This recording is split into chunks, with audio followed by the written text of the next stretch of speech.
কবিতাৰ শিৰোনাম স্মৃতিৰ বৰষুণত লিখি দিবা।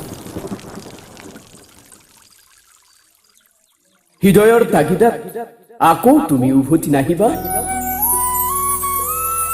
মৰমৰ ঠিকনা বিচাৰি বন্দী কৰিব নোখোজিবা আমাৰ এই সম্পৰ্ক।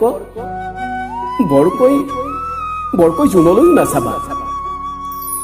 জোনাকে তোমালৈ ছটিয়াব দুখৰ কণিকা। পাহৰি যোৱা প্লিজ, পাহৰি যোৱা মোৰ অস্তিত্ব। বন্ধ কৰি যোৱা প্ৰেমৰ ইতিহাস। হৃদয় কাপোৰ নকৰিবা, খুলিও নাৰাখিবা তোমাৰ মনৰ খিৰিকী। সকলো বুজিও তুমি মোক নুসুধিবা কিয় আঁতৰি গলা বুলি। মোৰে শপত, আদৰ নকৰিবা ভাল পোৱা। স্মৃতিৰ বৰষুণত বৰকৈ নিদিবা।